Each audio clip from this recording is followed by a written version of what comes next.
Learning point ചാനലിലേക്ക് എല്ലാവർക്കും സ്വാഗതം.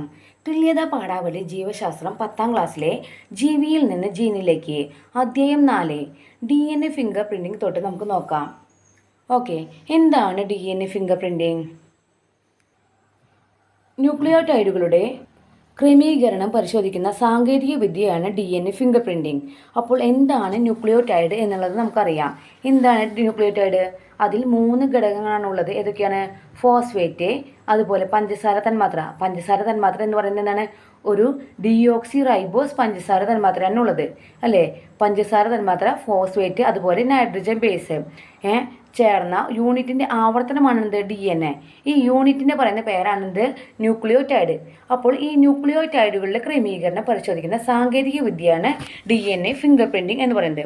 ഇനി DNA ഫിംഗർ പ്രിന്റിംഗ് കൊണ്ടുള്ള ഗുണങ്ങൾ എന്തൊക്കെയാണ്? കൊലപാതകം, മോഷണം തുടങ്ങിയ കുറ്റകൃത്യങ്ങൾ നടന്ന സ്ഥലത്തു നിന്നും ലഭിക്കുന്ന ത്വക്കിൻ്റെ ഭാഗം, നഖം, രക്തം, മറ്റ് ശരീരദ്രവങ്ങൾ എന്നിവയിലെ DNAയും അതുപോലെ കുറ്റവാളികൾ എന്ന് സംശയിക്കുന്ന അവരുടെ DNAയുമായിട്ട് എന്ത് ചെയ്യുന്നു? താരതമ്യം ചെയ്യുന്നു. ഇതുവഴി സംശയിക്കപ്പെടുന്ന ആൾ യഥാർത്ഥ കുറ്റവാളി ആണോ എന്നറിയാനായിട്ട് സാധിക്കുന്നു. ഇതാണ് ഒരു ഗുണം എന്ന് പറയുന്നത്. അടുത്ത ഗുണം എന്ന് പറഞ്ഞാൽ മാതൃത്വ പിതൃത്വ തർക്കങ്ങളിൽ യഥാർത്ഥ മാതാപിതാക്കളെ കണ്ടെത്തുവാനും ആര് സഹായിക്കുന്നു? DNA ഫിംഗർ പ്രിന്റിംഗ് സഹായിക്കുന്നുണ്ട്. അടുത്തത് എന്താണ് ജീനുകൾ? എന്താണ് ജീനുകൾ? അതായത് ശരീരത്തിലെ ഉപാപചയ പ്രവർത്തനങ്ങളെ നിയന്ത്രിക്കുന്നു. എന്താണ് ഈ ഉപാപചയ പ്രവർത്തനം എന്ന് പറഞ്ഞാൽ? ഉപാപചയ പ്രവർത്തനം എന്ന് പറഞ്ഞാൽ നമ്മുടെ ശരീരകോശങ്ങളിൽ നടക്കുന്ന പ്രവർത്തനമാണ്, അല്ലെങ്കിൽ ജീവകോശങ്ങളിൽ നടക്കുന്ന പ്രവർത്തനമാണ് ഇത് ഉപാപചയ പ്രവർത്തനം എന്ന് പറയുന്നത്. അതായത് നമ്മളെ കഴിക്കുന്ന ഭക്ഷണം എന്തായി മാറ്റുന്നു? ഊർജമായി മാറുന്നുണ്ട് അല്ലേ? ഈ ഊർജത്തിലൂടെയാണ് നമ്മുടെ ശരീരം ആരോഗ്യത്തോടെ നിലനിൽക്കുന്നത് അല്ലേ? അപ്പോൾ ഇത്തരം പ്രവർത്തനത്തിനെ പറയുന്ന പേരാണെന്ത്? ഉപാപചയ പ്രവർത്തനം. അതായത് നമ്മൾ കഴിക്കുന്ന സമീകൃത ആഹാരത്തിൽ എന്തുണ്ടായിരിക്കും? പോഷക ഘടകങ്ങളുണ്ട് അല്ലേ? ഏതൊക്കെ പോഷക ഘടകങ്ങളാണുള്ളത്? കാർബോഹൈഡ്രേറ്റ്, പ്രോട്ടീൻ, കൊഴുപ്പ്, വിറ്റാമിൻ തുടങ്ങിയിട്ടുള്ള ധാതുക്കൾ തുടങ്ങിയിട്ടുള്ള പോഷക ഘടകങ്ങളുണ്ട്. ഈ പോഷക ഘടകങ്ങൾ നമ്മുടെ ശരീരത്തിന് ഊർജം പ്രദാനം ചെയ്യുന്നു. ഈ ഊർജമാണ് നമ്മുടെ ശരീരം ആരോഗ്യത്തോടെ നിലനിൽക്കാനായിട്ട് സഹായിക്കുന്നത് അല്ലേ? ഇത്തരം പ്രവർത്തനത്തെ പറയുന്ന പേരാണെന്ത്? ഉപാപചയ പ്രവർത്തനം എന്ന് പറയുന്നത്. അതുപോലെ ജീനിൻ്റെ മറ്റൊരു ഗുണം എന്ന് പറയുന്നത് എന്താണ്? സ്വഭാവ സവിശേഷതകൾ കാരണമാകുന്നു. നമുക്ക് അറിയാം, പാരമ്പര്യവാഹകരാണ് ആര്? ജീനുകൾ എന്ന് പറയുന്നത്. നമ്മുടെ മാതാപിതാക്കളിൽ നിന്നും നമ്മുടെ മാതാപിതാക്കളുടെ സ്വഭാവങ്ങൾ സന്താനങ്ങളിലേക്ക് പകരുന്നത് ആരാണ്? ജീനുകളാണ്. നമ്മൾ ഓൾറെഡി പഠിച്ചിട്ടുള്ളതാണ് അതൊക്കെ.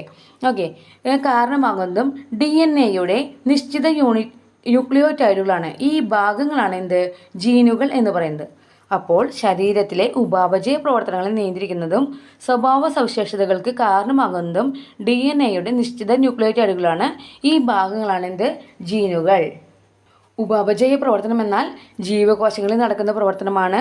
ശരീരം ഊർജം ഉൽപ്പാദിപ്പിക്കുന്നു. നമ്മൾ കഴിക്കുന്ന ഭക്ഷണത്തിൽ നിന്നും ഊർജം ഉൽപ്പാദിപ്പിക്കുന്നു.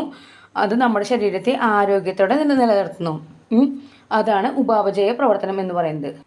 ജീനുകളുടെ തീരുമാനം അനുസരിച്ച് നിർമ്മിക്കുന്ന പ്രോട്ടീനുകളാണ് സ്വഭാവ സവിശേഷതകൾ രൂപപ്പെടുത്തുന്നതും ഉപാപചയ പ്രവർത്തനങ്ങളെ നിയന്ത്രിക്കുന്നതും. ഈ ജീനുകൾ മാതാപിതാക്കളിൽ നിന്നുമാണ് സന്താനങ്ങൾക്ക് ലഭിക്കുന്നത്. അപ്പോൾ ജീനുകൾ എവിടെ നിന്നാണ് ലഭിക്കുന്നത്? സന്താനങ്ങളിലേക്ക് മാതാപിതാക്കളിൽ നിന്നുമാണ്. ക്രോമസോം നമ്മൾ ഓൾറെഡി പഠിച്ചിട്ടുള്ളതാണ്. നമുക്ക് ഓരോ മനുഷ്യനിലും എത്ര ക്രോമസോം ഉണ്ട്? 46 ക്രോമസോം ഉണ്ട് അല്ലേ? അതിൽ 44 സ്വരൂപ ക്രോമസോമാണുള്ളത്. അതായത് സ്ത്രീകളിലും പുരുഷനിലും സ്വരൂപ ക്രോമസോം സെയിം ആണ്. ഇനി 2 ലിംഗ ക്രോമസോം ഉണ്ട് അല്ലേ? അപ്പോൾ സ്ത്രീകളിലാണെങ്കിൽ എന്താണ് ലിംഗ ക്രോമസോം എന്ന് പറയുന്നത്? എക്സ്, അതായത് എക്സ് ആണ്. ഇനി പുരുഷന്മാരിലാണെങ്കിലോ XY, പുരുഷന്മാരിലാണെങ്കിൽ XY. ഓക്കെ, സ്ത്രീകളിലാണെങ്കിൽ എക്സ്, പുരുഷന്മാരിലാണെങ്കിൽ XY. സ്വരൂപ ക്രോമസോം സ്ത്രീകളിലും പുരുഷന്മാരിലും ഒന്ന് തന്നെയാണ്. അടുത്തത് എന്താണ് ഡൗൺ സിൻഡ്രോം? ഡൗൺ സിൻഡ്രോം എന്നാൽ എന്ത്? അതായത് നമ്മുടെ ക്രോമസോം ഉണ്ടല്ലോ, അതായത് 44 സ്വരൂപ ക്രോമസോം ഉണ്ട്. അതിൽ 1 കൂടുന്ന അവസ്ഥയാണ് ഡൗൺ സിൻഡ്രോം എന്ന് പറയുന്നത്. 44 സ്വരൂപ ക്രോമസോം എന്നുള്ളത് 45 സ്വരൂപ ക്രോമസോമായി മാറുന്നു. ഈ അവസ്ഥയാണ് ഡൗൺ സിൻഡ്രോം എന്ന് പറയുന്നത്. അതായത് നോർമലി 46 ക്രോമസോമാണ് ഒരു മനുഷ്യനുള്ളത്, ഓരോ കോശത്തിലും ഉള്ളത്. ഈ 46 എന്നുള്ളത് എത്രയായി മാറുന്നു?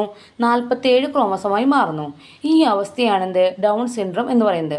ഇത്തരം കുട്ടികൾ ബുദ്ധിമാന്യമുള്ളവരും രോഗപ്രതിരോധ ശേഷി കുറവുള്ളവരുമായിരിക്കും. അടുത്തത് എന്താണ് സിക്കിൾ സെൽ അനീമിയ അല്ലെങ്കിൽ അരിവാൾ രോഗം എന്നറിയപ്പെടുന്നത്? എന്താണ് സിക്കിൾ സെൽ അനീമിയ? അത് കാണുന്നത് എവിടെയാണ്? വയനാട്, അതുപോലെ പാലക്കാട് ജില്ലയിലെ ആദിവാസികളിലുമാണ് ഇത്തരം രോഗങ്ങൾ കാണപ്പെടുന്നത്. ഇത് ജീനുകളുടെ ഘടനയിൽ ഉണ്ടാകുന്ന ചെറിയ മാറ്റമാണ് ഈ ജനിതക രോഗത്തിന് കാരണം. ജീനുകളുടെ ഘടനയിൽ ഉണ്ടാകുന്ന ഒരു ചെറിയ മാറ്റമാണ് ജനിതക രോഗത്തിന് കാരണം. ഇത്തരം ആളുകളുടെ അരുണ രക്താണുക്കൾ, അപ്പോൾ എവിടെയാണ് അരുണ രക്താണു കാണപ്പെടുന്നത്? രക്തത്തിലാണ് അല്ലേ? അരുണ രക്താണു കാണപ്പെടുന്നത് രക്തത്തിലാണ്. ഈ അരുണ രക്താണുക്കൾ എന്തായി മാറുന്നു? അരിവാൾ പോലെ വളയുന്നു. ഇതുപോലെ അരിവാൾ പോലെ വളയുന്ന അവസ്ഥയാണെന്ത്? Sickle cell anaemia. ഓക്കെ. അപ്പോൾ എങ്ങനെയാണ് ഈ സിക്കിൾ സെൽ അനീമിയ ഉണ്ടാകുന്നത്? അതായത് അരിവാൾ പോലെ വളയുന്നത് എങ്ങനെയാണ്? ശ്വാസകോശം, നമ്മൾ ശ്വസിക്കുന്നു അല്ലേ? എന്താണ് ശ്വസിക്കുന്നത്? ഓക്സിജൻ ആണ് ശ്വസിക്കുന്നത്. ആ ഓക്സിജൻ എവിടെ എത്തുന്നുണ്ട്? ശ്വാസകോശത്തിലെത്തുന്നുണ്ട്. ഈ ശ്വാസകോശത്തിലെത്തുന്ന വായുവിലുള്ള ഓക്സിജനെ കോശങ്ങളിലേക്ക് എത്തിക്കുന്നത് ആരാണ്? അരുണ രക്താണുവാണ് അല്ലേ? ഈ അരുണ രക്താണുവിലെ അവയ്ക്ക് കളർ കൊടുക്കുന്ന, ചുവപ്പ് കളർ കൊടുക്കുന്ന വർണ്ണകമാണ് ആര്? ഹീമോഗ്ലോബിൻ. ആരാണ്? ഹീമോഗ്ലോബിൻ. ഈ ഹീമോഗ്ലോബിന്, ഓരോ ഹീമോഗ്ലോബിൻ തന്മാത്രയ്ക്കും 4 ഓക്സിജനെ തന്മാത്രകൾ വഹിക്കാൻ കഴിയും. ഈ അരുണ രക്താണുക്കളുടെ ആകൃതി അരിവാൾ പോലെ വളയുമ്പോൾ എന്ത് സംഭവിക്കുന്നു? ഓക്സിജന്റെ സംവഹന ശേഷി കുറയുന്നു. ഈ അവസ്ഥയാണ് എന്ത് പറയുന്നത്? സിക്കിൾ സെൽ അനീമിയ അല്ലെങ്കിൽ അരിവാൾ രോഗം എന്ന് പറയുന്നത്. അടുത്തത് എന്താണ് ഹീമോഫീലിയ? ഹീമോഫീലിയ എന്നാൽ അതും ഒരു ജനിതക തകരാർ തന്നെയാണ്. എന്താണ്? അതും ഒരു ജനിതക തകരാർ തന്നെയാണ്. അതായത് ഈ രോഗം എന്ന് പറഞ്ഞാൽ രക്തം കട്ട പിടിക്കാത്ത അവസ്ഥ. രക്തം കട്ട പിടിച്ചാൽ എന്ത് സംഭവിക്കും? രക്തം വാർന്നു പോവും അല്ലേ? ആ അവസ്ഥയാണെന്ത്? ഹീമോഫീലിയ എന്ന് പറയുന്നത്. ആളുകളുടെ രക്തം കട്ട പിടിക്കാൻ സഹായിക്കുന്ന ജീനുകൾക്ക് തകരാർ സംഭവിക്കുന്നു. തന്മൂലം ചെറിയ മുറിവിൽ നിന്ന് പോലും അമിതമായ രക്തനഷ്ടം ഉണ്ടാകുന്നു. ഈ രോഗമാണെന്ത്? ഹീമോഫീലിയ എന്ന് പറയുന്നത്. Thank you. Like, share and subscribe.